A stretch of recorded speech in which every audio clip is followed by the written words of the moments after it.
Welcome to the GSMC Business News Podcast, the show dedicated to keeping you up to date on all things concerning business, technology, and the stock market. Get a head start on the day as we keep you updated on the latest goings-on on Wall Street, money, jobs, and technology. If you're looking for a podcast to keep you informed and ahead of the game in business, the GSMC Business News Podcast has you covered.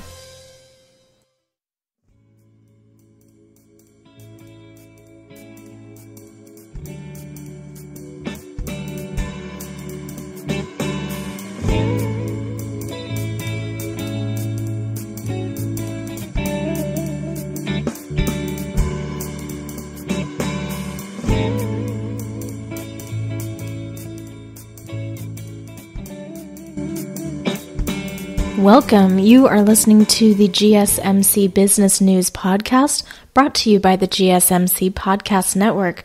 My name is Maya, and I'll be your host for today. Thank you so much for listening into the show. I'm very excited to have you all here.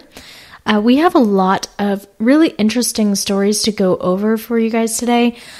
One of the themes that I would kind of like to follow for today's episode, not for every single story, of course, but for a lot of it, I want to focus on women in the workforce. Not only am I personally a woman in the workforce, but I think that it's a really timely thing to talk about, and I think it's important, and I just want to provide a little bit of insight on something that perhaps is not touched on frequently enough in other business podcasts.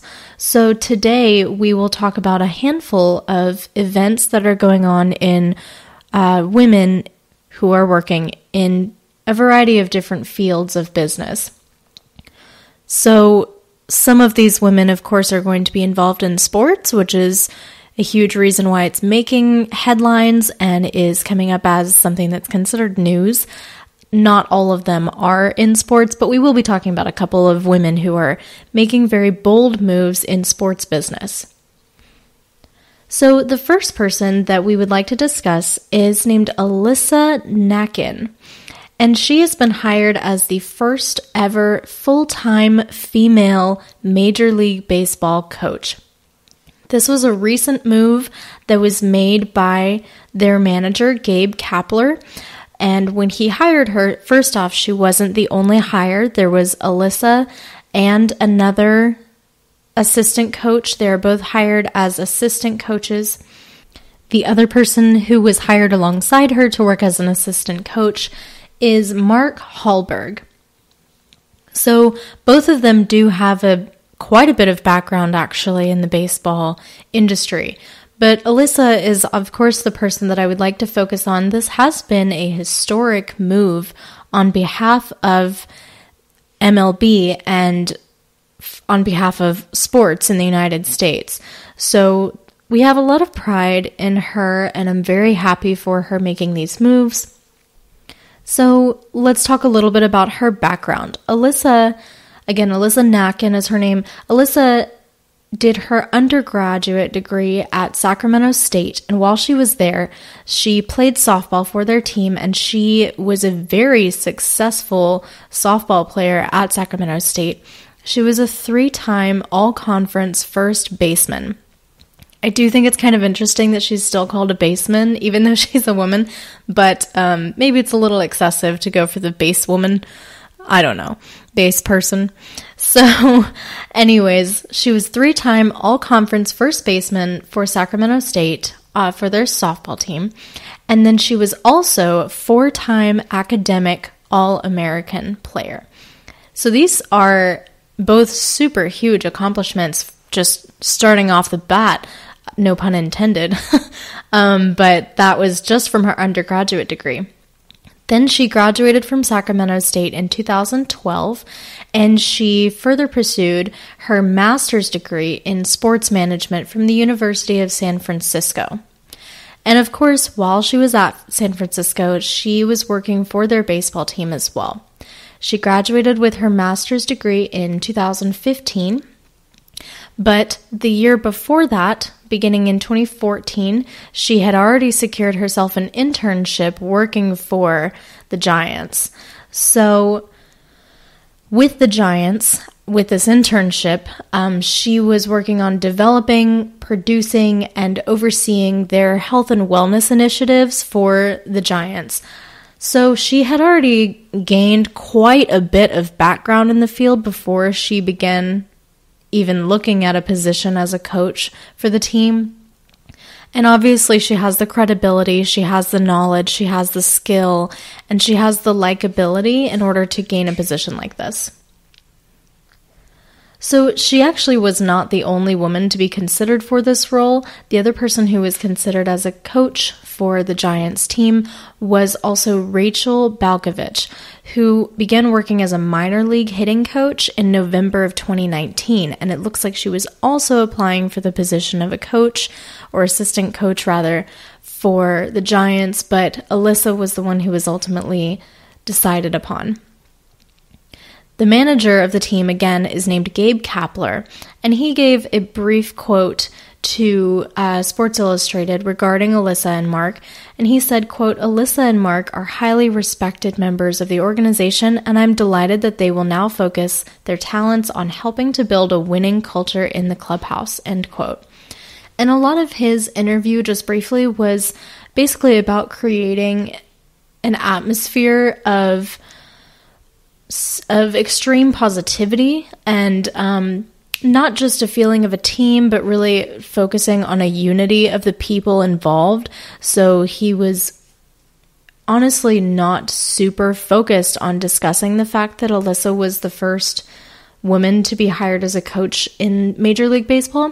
But I think that that's respectful as well. The fact that he didn't necessarily focus on, here is a woman in the field, or not necessarily in the field, but in the industry.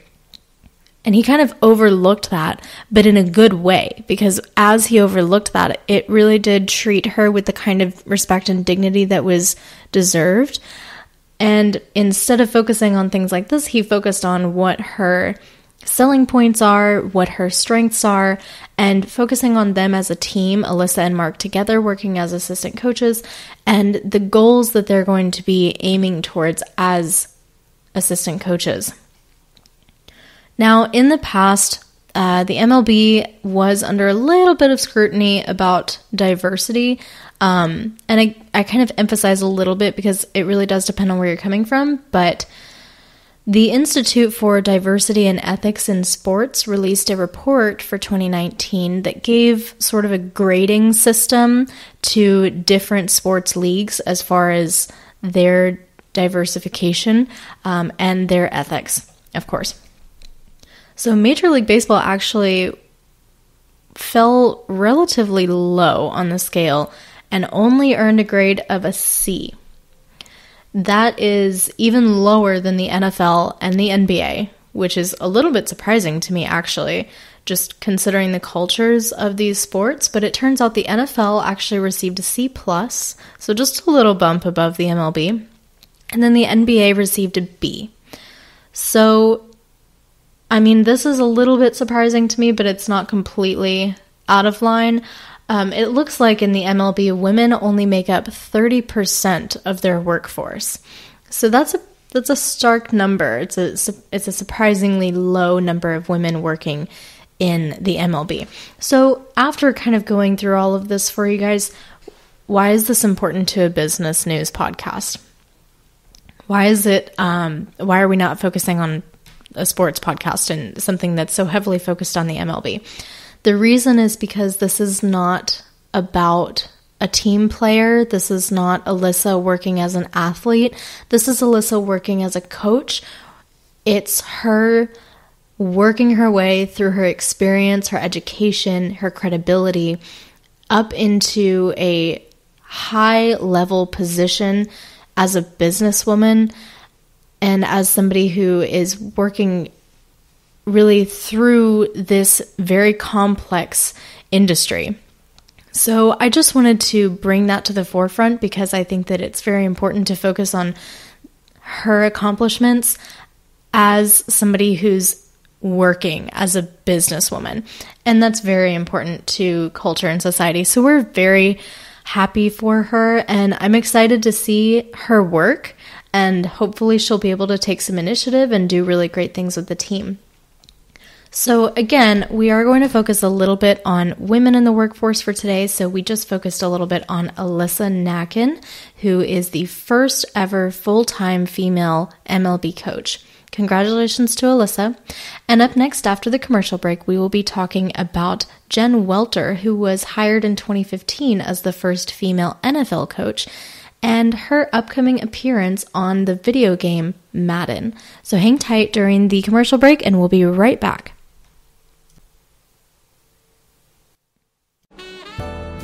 Are you looking for a podcast that gives you all of the latest news from the world of finance? Then check out the GSMC Financial News Podcast. We'll delve into the ups and downs of the stock market, changes in the economy, and news from the world of real estate and technology.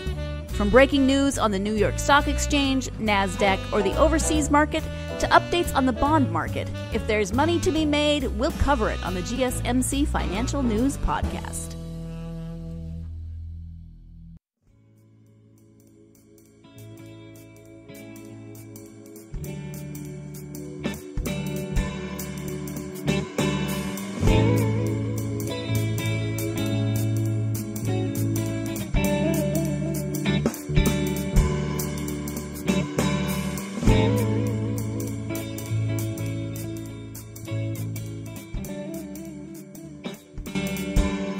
Welcome back. You are listening to the GSMC Business News Podcast, brought to you by the GSMC Podcast Network.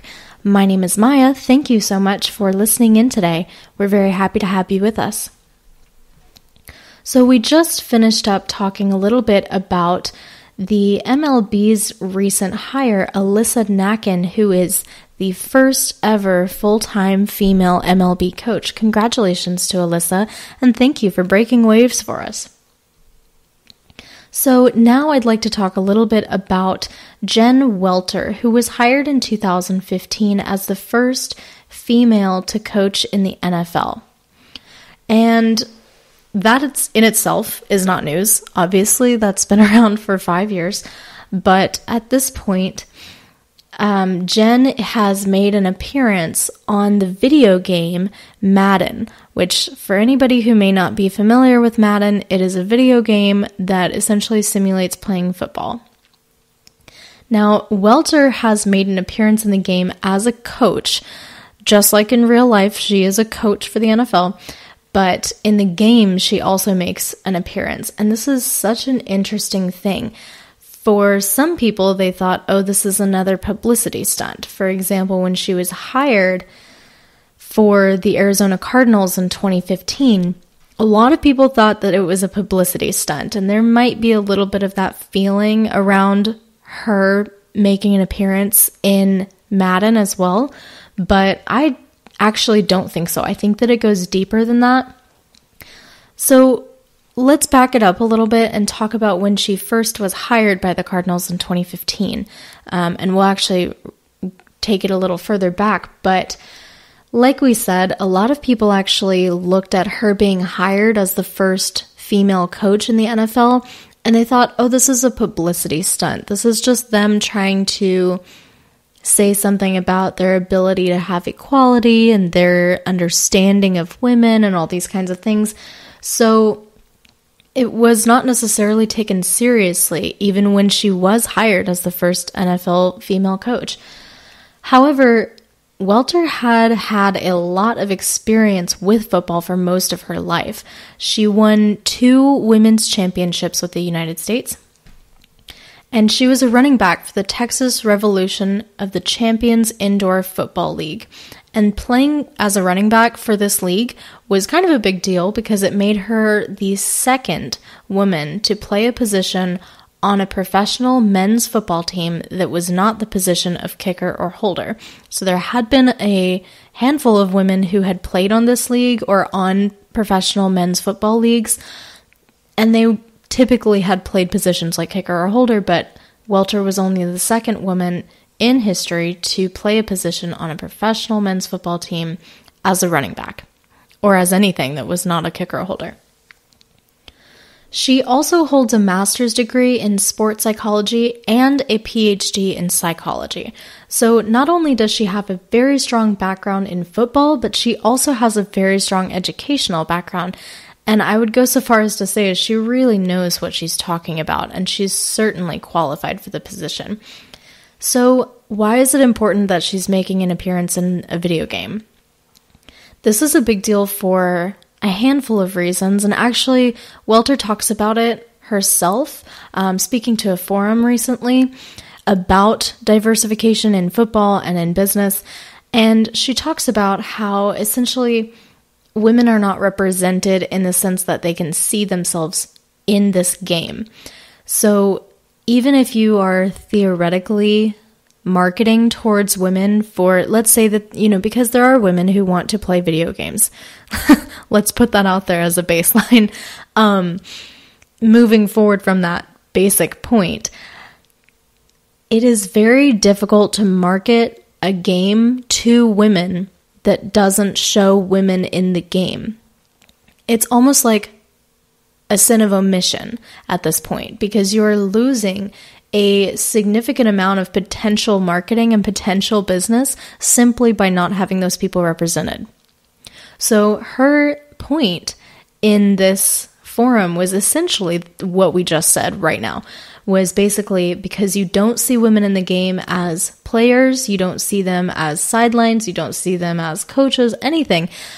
So because they're not represented, they can't see themselves playing this game. And that does negatively impact their marketing ability and their business. So now that we have Welter playing in the game, I would like to see if that makes an impact on their sales as far as Madden itself goes. Potentially, just her being available and being represented as a character in the game might actually increase their sales, especially if people talk about it. Word of mouth is probably the strongest form of marketing. And beyond that, definitely social media and the sharing of articles about this new release, etc. So that being said, I think that when women who play video games hear about this, it might change their perspective on it to the degree that it might be able to impact their sales. We'll see about it. So in the forum in which Welter was speaking, she was joined by the Toronto Raptors assistant coach, Brittany Donaldson. They were 2 of 4 women who spoke at the forum. But I think that Donaldson makes some really interesting points when she discusses her position. She was talking about how people frequently didn't believe her about her position or assumed that she worked in another area like ticket sales or something like that. And she said there's nothing wrong with that, but it was difficult for her to own her position, own her place, and start actually accepting her place and feeling like she belonged there. And I think that she makes a very interesting point about it. So her quote says, "You look at the majority of coaches who are men, and not a lot of them played at a very high level. But that's okay. I was predominantly coached by men my entire life, and they were wonderful coaches. But it's just something I ponder a lot. Why do we have to have that extra validation to even enter the space? Why do we have to say we played at this high of a level?" End quote. So I thought that this was a very interesting point that she draws up. Not only was she herself very credible, very experienced before she entered the industry, but Welter as well, just like we discussed a moment ago. And it is important to note this, that a lot of times for women, in order to get into a similar position, you have to work that extra mile just in order to break into any industry. And it doesn't have to be football. It can be engineering. It can be medical school. It can be working in sales. It could be really any field, and it just takes that much more. And I think at this point, I would like to speak to the women who may be listening and just let you guys know that it's worth it. And hopefully, if things start to work out to where we do have more diversification in different industries, then it won't require that extra mile. But at the same time, you should think about it as your job. You shouldn't be asking for less responsibility or less motivation or less anything. And if it takes more work and more effort to get there, then that just adds to your strength as a person. And that goes for everybody, honestly. No matter who you are, if you want a position in any industry, any business, any job that you might be interested in, and you feel like you just have to work so hard in order to get there, just think of it as a good thing. It's almost like when you're studying in school and someone else is making really good grades, but they're cheating and they don't know anything about the topic. Ultimately, if you spend the extra time and the extra effort in order to make your honest good grade, that speaks a lot about you, and it's going to enhance your performance and your ability in the workplace, no matter what you do. So I think that this is just an interesting thing to consider, what Donaldson points out and all of the credibility that Ms. Welter has acquired for herself.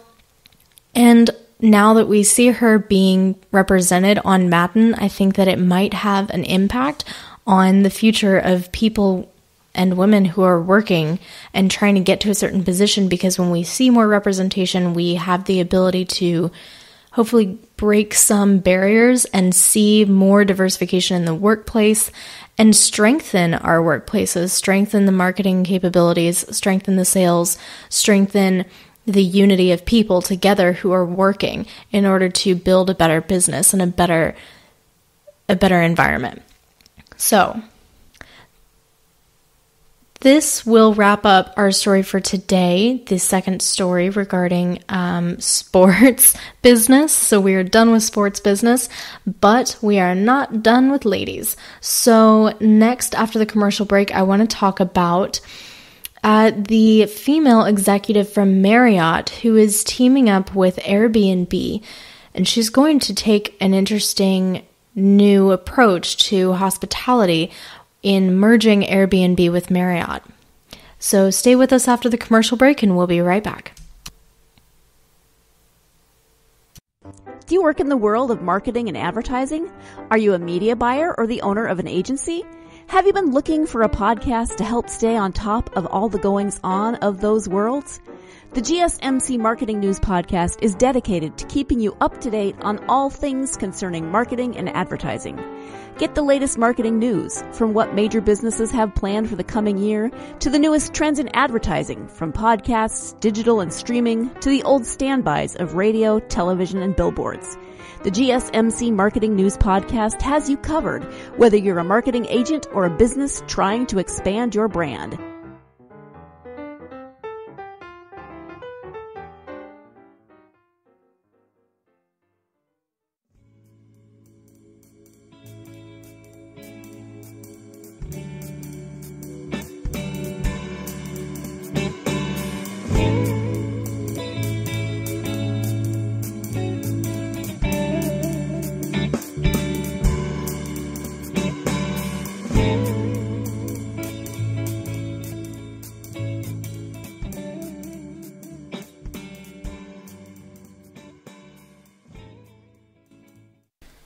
Welcome back. You are listening to the GSMC Business News Podcast, brought to you by the GSMC Podcast Network. My name is Maya. Thank you so much for listening to the show today. I hope you guys are having a lovely day. So we just got done talking a little bit about Jen Welter making an appearance on the video game Madden and how that kind of impacts women in the workforce and what that means for them, how it potentially could impact Madden sales, and what it means for women trying to break their way into difficult industries such as the NFL. So now I want to talk about Marriott. Marriott is working on something very interesting that they've actually started a while back. So in April of 2019, Marriott unveiled its pilot program called Homes and Villas. Homes and Villas was essentially an idea that was brought forth by a handful of people and led by an executive of the company, Stephanie Lennartz. She is their global chief commercial officer. And Stephanie Lenartz has been working on this Homes and Villas project in order to not necessarily team up with Airbnb, but rather than beating out the competition by just strictly sticking with hotel reservations, they wanted to latch on to that idea of home rentals and take it in a new direction with Marriott. Marriott has been the largest hotel chain in the world for quite some time, and they are doing very well. But I think that this is a brilliant venture for them because it allows for so many different things. So home rentals are really important, and when Marriott did a recent survey from their most loyal customers, they found that a significant number of their customers had decided to stay in a home of some sort, done some sort of home rental within the last year of traveling. So that lends us to believe that they are missing out on a huge amount of profit just because of not being a part of that market. Well, now Marriott is taking advantage of that information and starting to branch out in a new way. So the Homes and Villas project includes over 5,000 rentable, what they call premium and luxury homes, and these are located across 190 different locations around the world. It's a very interesting market because it's not the same as a hotel room. So if you consider different scenarios like a family reunion or a longer stay vacation, then it might be more appropriate for people to book a home rental rather than a hotel room. For example, my family reunions can be very large, and when I considered this, I thought, actually, this might be more accommodating for a large group, such as a family reunion, rather than a hotel room, because it creates a more welcoming, unified space for people to spend time together. It's definitely easier to manage the booking rather than having to work with individual hotel rooms. And a lot of times it can be more cost effective. Now, another aspect of this that I thought was interesting is the availability of spacing. A lot of times because of zoning regulations and whatnot, hotels are only available in certain locations, but the home rentals can allow for different locations, like maybe something off the usual path. So if you're doing a hiking trip, for example, and you want to stay out in the mountains, then it provides for that possibility, whereas it would be much more difficult to accomplish the same task or the same goal through a hotel rental. The other thing that they found was that the majority of people who booked for homes were staying longer. For example, most people who did a home booking stayed for over 5 days in their reservation. Whereas a hotel booking, the average hotel stay is 1 to 2 days. So just the sheer length of the stay is significant as far as confirmation of booking, the security of booking, and just the ability to make sales. So it really does draw in a very interesting and reliable market of people. Now, Airbnb really did a great job of appealing to younger generations through their marketing, primarily because they worked with apps and made it available through technology. So Marriott is working on making this a very technologically friendly aspect of their business as well, but it's also it's also important to identify that the millennial generation is not the only one who's going to be interested in this service. Part of that might just be because of customer loyalty or brand recognition, but it looks like actually the demographic that is strongly interested in the Home and Villas project happens to be around the 50 to 64-year-old age group, which is excellent for Marriott because in a lot of cases, those tend to be more reliable customers. So this is a really interesting project for them. Hopefully it works out really well. Again, the pilot was unveiled in April of 2019, but at this point they are making it a permanent fixture as a part of Marriott's services. So we can look forward to that. And if you are interested in booking a home stay rather than a hotel booking, then consider Marriott perhaps for your next traveling venture. If you are looking for something like that, Airbnb is no longer your only option. So this was just a little touch on some moves that Marriott is making in terms of upgrading their options for hospitality and travel. So up next, we will talk about a little bit of negotiation tactics and why strong arming might not be in your best interest when it comes to negotiating. It looks like soft negotiations have recently come to the light. So stick with us after the commercial break and we will be right back. Tired of searching the vast jungle of podcasts? Now listen close and hear this out.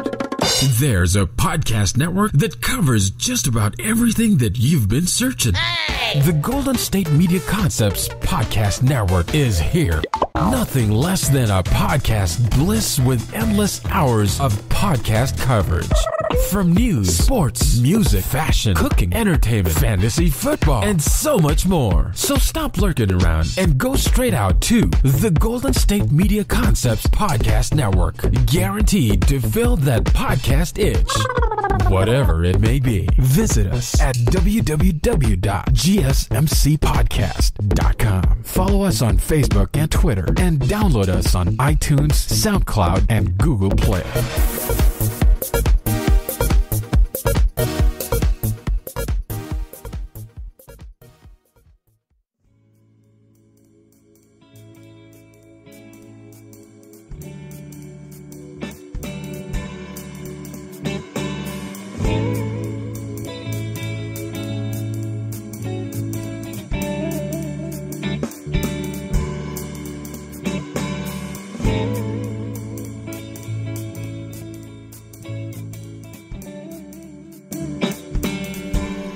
Welcome back. You are listening to the GSMC Business News Podcast, brought to you by the GSMC Podcast Network.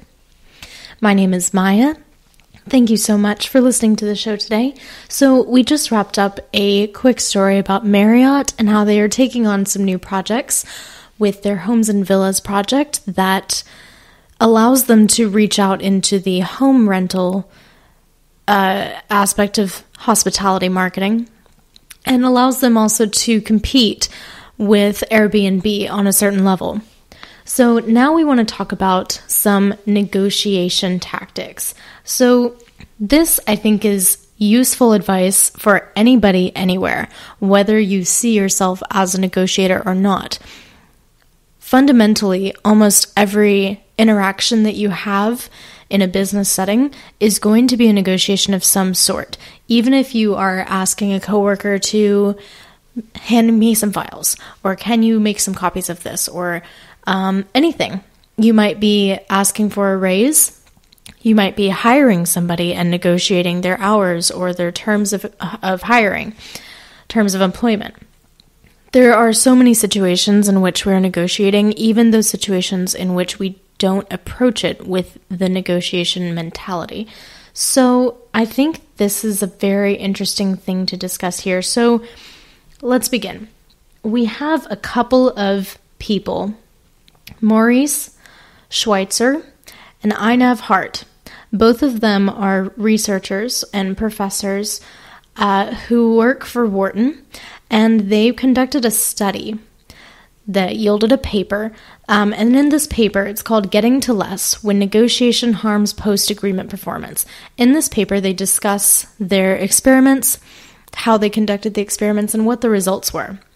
And ultimately, the bottom line is that when negotiations are brought about with this kind of typical strong-arm, assertive, nearly angry approach to negotiating, it yields less beneficial or less desirable results after the negotiation process.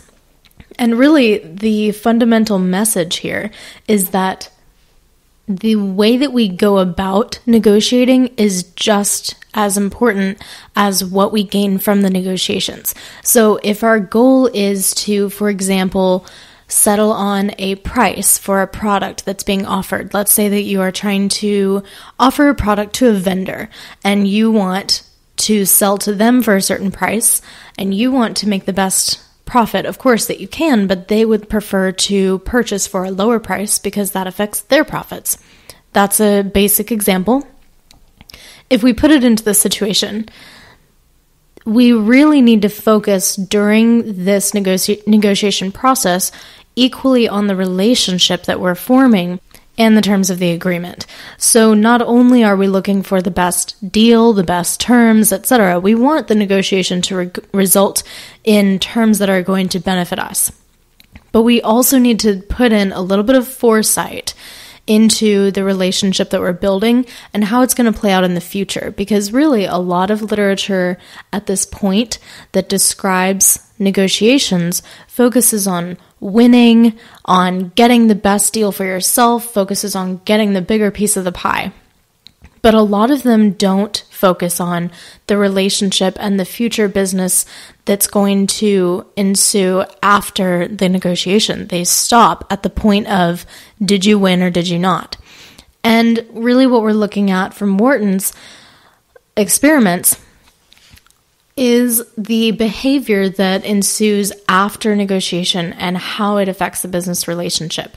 So, for example, in some of their studies, they watched some interactions between employees and employers. So they had a section of people. One group negotiated for a salary and then went to work. The other group did not negotiate for their salary. They were given a non-negotiable salary and just, here you go. There's your salary and here's your job. And when they studied these two groups, even if the resulting salary was the same, they found that those who negotiated for their salary, the employees who negotiated for their salary, ended up working less and being less productive after the terms of the negotiation were met. On the other hand, the employees who were given just a straight number, no negotiation, here is your salary, those employees had a much stronger tendency to work harder after the negotiations. So what does this tell us about the relationship that's formed and how the negotiations were handled? It tells us a lot. It tells us that sometimes it's best to negotiate and sometimes it's not best to negotiate. For example, from the perspective of the employer, in this situation, it was best for them not to negotiate at all because they would have ended up with the same number, in theory, the way that this experiment was set up. They ended up with the same number. However, afterwards, the relationship was so much different. And that's the part that I want to focus on now.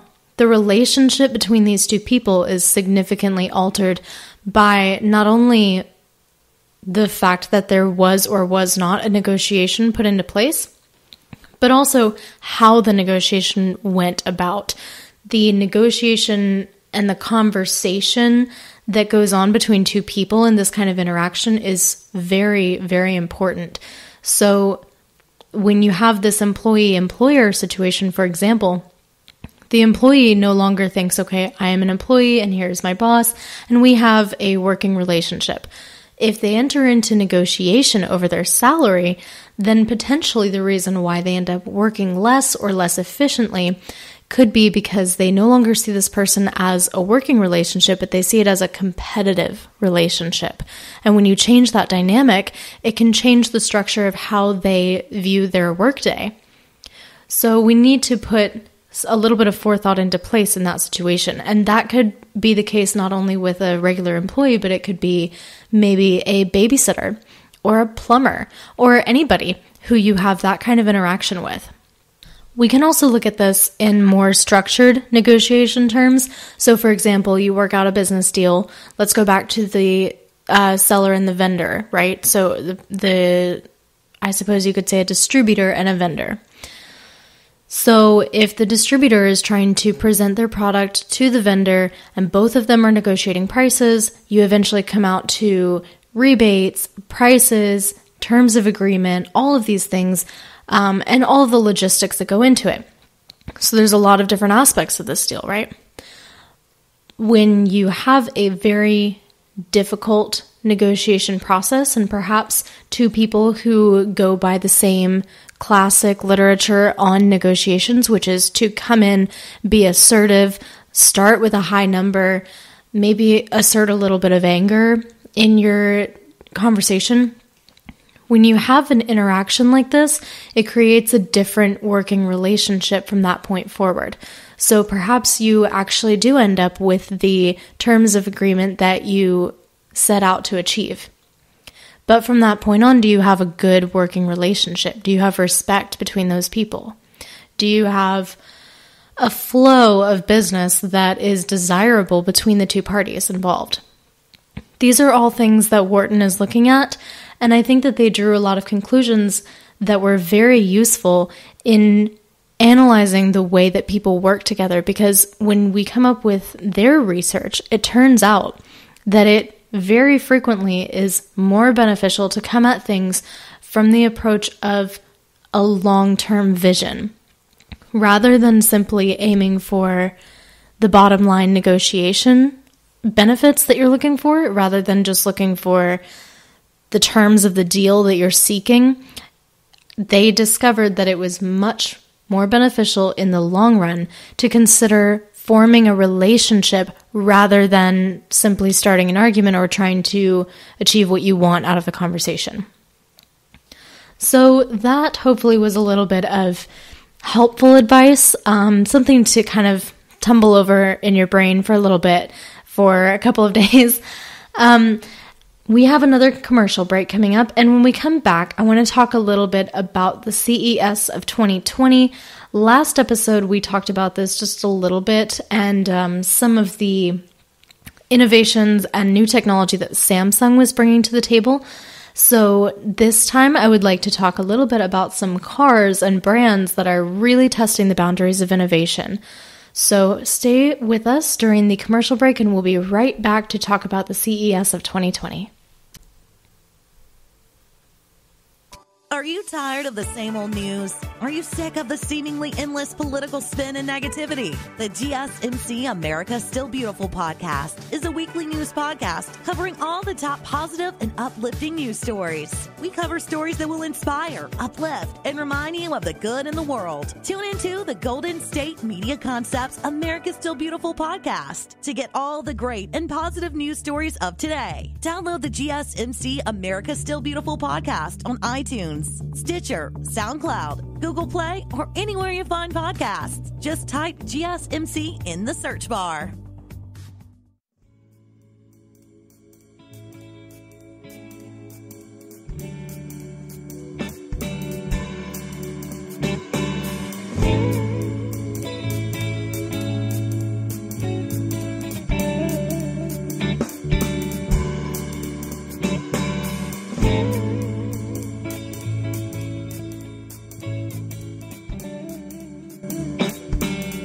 Welcome back. You are listening to the GSMC Business News Podcast, brought to you by the GSMC Podcast Network.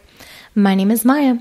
So we just went over a little bit of negotiation tactics, sort of, and talked about why it might be more beneficial to take a more relaxed approach to your negotiations the next time you enter into a conversation, and how it could be beneficial in some cases to even not negotiate.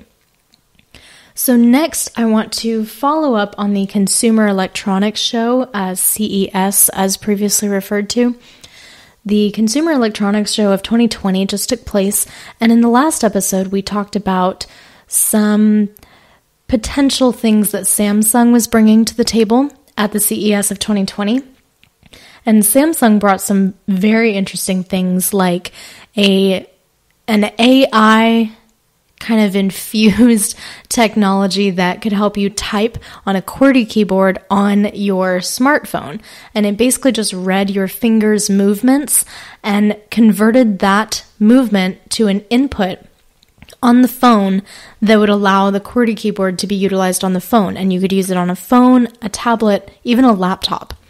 So now we want to look at some other things that were brought up at the CES of 2020.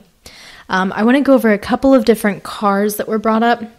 Most of these are concept cars, but some of them are also for sale. So the first one is from Mercedes-Benz.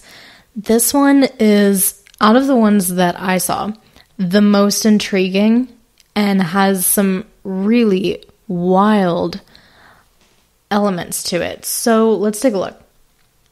The Mercedes-Benz concept car that was brought to CES is called the Mercedes-Benz Vision AVTR.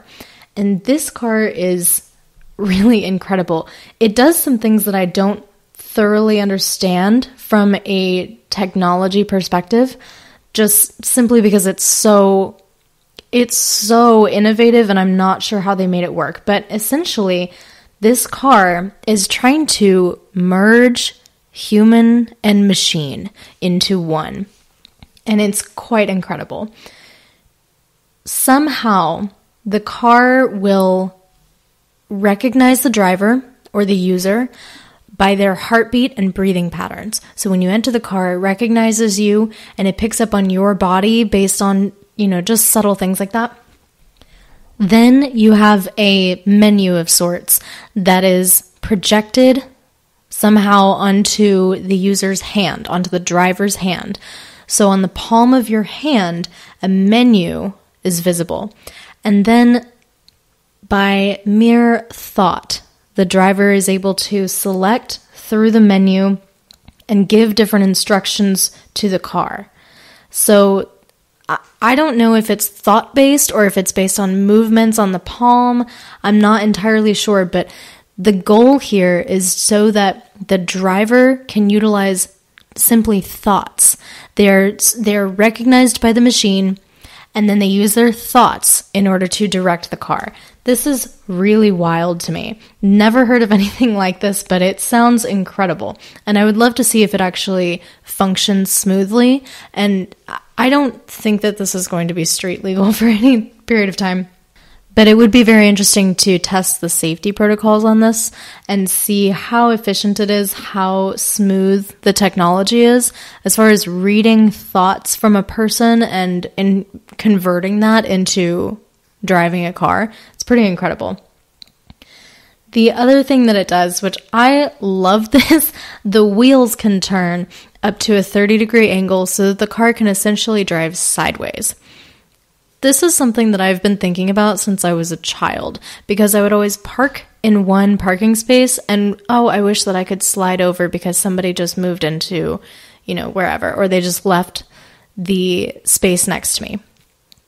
So being able to drive essentially sideways is incredible, and I'm glad that they finally brought that into play.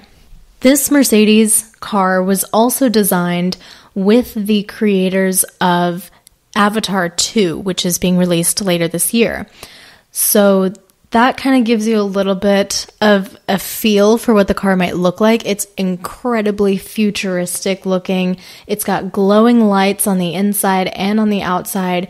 It's got kind of this bioluminescent feeling about it because it looks very curvy, very sleek, but almost resembling elements of nature in the curves and the design of the car. So it's a beautiful creation.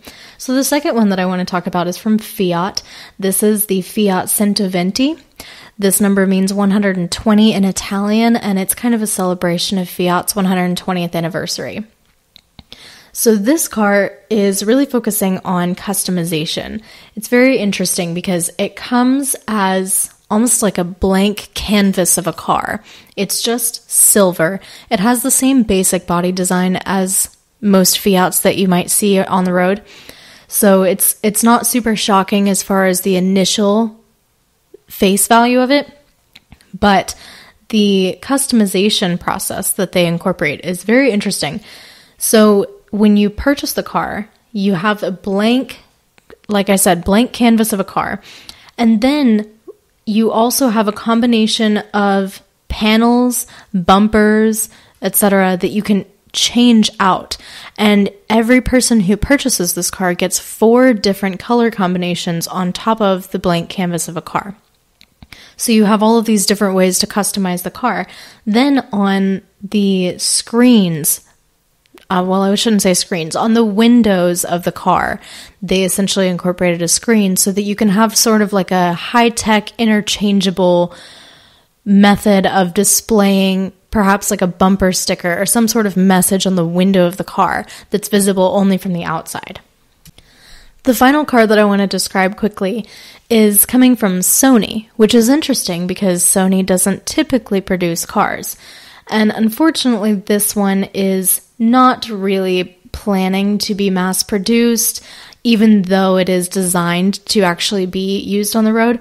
So when you look at this one, this is the Sony Vision S, and it actually is designed to look not so much different than most other cars that you see on the road. In my opinion, it kind of resembles a Tesla a little bit on the front end of the car, but really it's not super outstanding as far as the body design goes. But this one is just a prototype, the one that was revealed at CES 2020. But the big thing about this car is the technology that they put into the inside of the car. So the outside is really nothing super shocking, but on the inside of the car, we've got cameras, telecommunication technology, sensors, all kinds of things. It is also 536 horsepower. It is a 4-seat sedan, and it goes from 0 to 60 in under 4.8 seconds. And that is according to Sony. Of course, they did not test that at CES 2020. So these have been some of the innovations and presentations that were brought up in CES 2020 as far as cars go. There are so many other things that were presented at CES 2020. Like we said, Samsung was coming out with some very interesting technology. But that will wrap up this segment. So we have one last commercial break. And when we come back, we want to follow up a little bit. We've been talking about Boeing for a couple of episodes, and I want to follow up on their storyline and what's coming up next with Boeing. They're planning to take out a $10 billion loan. It looks like they're working very hard to repair their reputation. What's going on with this loan? How are they going to spend it? Do we think that it's going to be effective? Hang with us after the commercial break, and we'll be right back.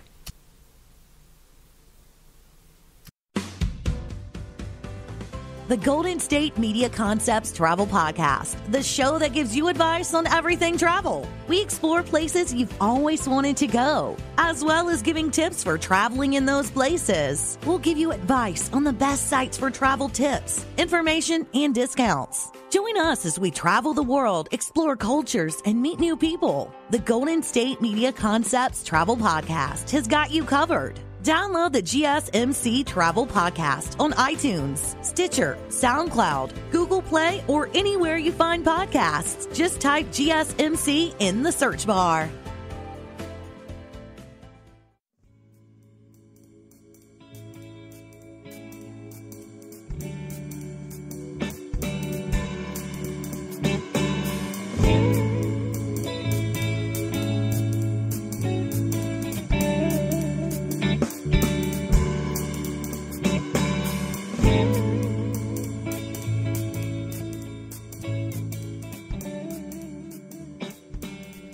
Welcome back. You are listening to the GSMC Business News Podcast, brought to you by the GSMC Podcast Network.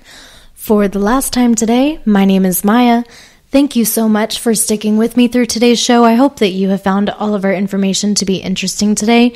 I love to hear from you guys, so if you would like to leave a comment for me on the website, I would be more than happy to take a look and hear what you guys have to say.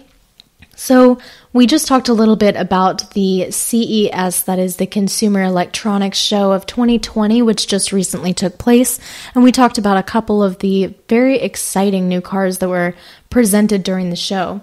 So now I want to talk a little bit about Boeing. Like I said, we've been watching Boeing for a couple of episodes and just keeping an eye on what they're doing because they've had so much drama going on recently. After the fall of those two 737 MAX jetliners, we had a kind of a fallout from Boeing when they replaced their CEO recently and have had a couple of different things just going up and down all over the place. So at this point, we are looking at a $10 billion loan that Boeing is about to be borrowing. That was reported from Reuters. And it looks like they're trying to essentially borrow before things get bad, because as of right now, they're actually doing fine as far as numbers go. But of course, it's always a good idea to borrow before the situation becomes dire. If anybody has ever tried to loan money before, it's best to do it before you can't. So I think that's what they're really trying to do at this point. But what are they going to do with the money, and do we think this is going to be effective? So the first thing that we think that they may be doing with at least part of this $10 billion loan is to help aid some of their suppliers. That is the companies who provide the parts for the 737 MAX jetliner. As of right now, it is no longer in production, but they do want to get the 737 back into production as soon as possible. However, when they halt the production of this jetliner, it affects all of those who help produce parts to go into the plane. So for example, General Electric provides the engines for the MAX 737. And this halt in production will set them back by about $400 million for every quarter that production is halted. So it's possible that Boeing will be helping to at least provide them with maybe a little cushion while they wait for production to come back. Maybe they're making prepayments on some of those parts. That is all a possibility. But essentially the goal might be to help keep their supply chain in good standing so that they can continue forward with a good business relationship in the future when or if the 737 MAX comes back. The second thing that they may potentially be using this money for is to, kind of in the same sense as keeping their supply chain happy, moving forward into their business, since they're kind of a middleman in this process. It looks like they may be putting some money towards keeping their airlines happy. For example, some confidential deals have already been made between Boeing and Southwest Airlines and American Airlines, but it looks like they're essentially trying to compensate for the lost sales and lost seat capacity due to the postponing of the 737 MAX production. So it looks like they actually wanted to try to get the 737 back out by the end of 2019, but obviously it's already 2020, so we are behind on that schedule, and it's looking like at least another 6 months before the 737 is coming back. So that puts us potentially at the end of 2020 before we can have those planes back in the sky. So they are potentially looking at just keeping the airlines happy in the meantime. And the final thing that the money may be used for is just to maintain their dividends. Cutting dividends are a very big deal because it affects their investors so strongly, but they are not at that point yet. So it's possible that they're just trying to maintain their dividends in the meantime. So essentially what this money is going towards, $10 billion, is just keeping everybody happy. They're just trying to kind of save face in the meantime while they work on getting production back on the line. They work on obviously having their new CEO take over and start to move things in a different direction. They're definitely working on a reputation mending process, which is definitely the most challenging aspect of this. I mean, you can handle money all day long, but when it comes to reputation, this is pretty damaging what happened with Boeing. So hopefully they're able to get everything back and moving the way that it should. We'll take a look at it. We'll keep following up with Boeing as we move along and see how they do. So I hope that you guys have enjoyed the show for today. I have greatly appreciated having you all here. If you have any comments for us, any questions, I am always happy to take a look at those on the website. And as always, thank you so much for listening to the GSMC Business News Podcast, brought to you by the GSMC Podcast Network. I would like to ask that you please remember to subscribe to the show and write a nice review. That really helps us. Also, if you can please follow us on Facebook, Twitter, and Instagram. Thank you so much, and have a great rest of your day.